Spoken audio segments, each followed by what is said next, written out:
Show me the money! Show me the money! Show me the money! Show me your pay stubs! I love the home buyer! So how did that call start, right? Well, thank you, Jeremy Guire, first of all. But how's that call start? That call starts when I have a client who gives me a call. They've been referred over by an agent who says, hey, they're working with a credit union or they're working with a bank. Would you mind talking to them to make sure that we're on the right path? So what happens is I then make that call, I talk to the home buyer, and well, I don't know that I need to talk to you. I've already got pre-approval from my bank or my credit union. And I'm like, all right, well, your agent asked me to talk to you just to ensure everybody's on the same page. So would you mind sending me over your data and I'll do a deep dive and make sure that you're in the right place. Doesn't hurt, doesn't cost, no obligation, just it's another look at what's going on in your particular financial situation. Well, they didn't ask for my documentation. I'm like, so they didn't ask for a pay stub? They didn't ask for a W-2? Well, no, we just talked on the phone and they told me I could go buy a home. Okay, well that's no bueno, it's no good, all right? We're not going shopping with that kind of conversation.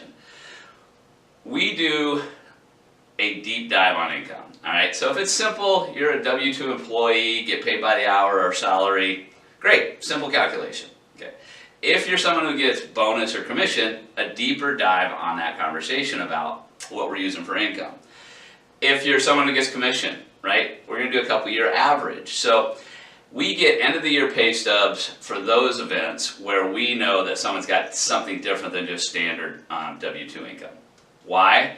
Again, so we can itemize out your income and look at what the underwriter is eventually going to look at for your income.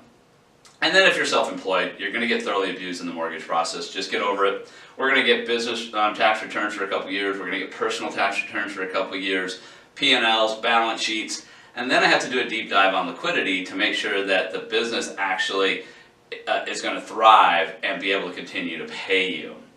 So again, the income part of what we do here in the mortgage space is really critical, and so it's all about documentation, it's all about data, it's all about preparing that file up front for that success at the end, okay? So when you get a pre-approval from me, you know that I've already done all that due diligence so that there's no hiccups, right? You can go, I tell you what to go shopping for, we've already talked about programs, we've already talked about payment, we already talked about comfort level.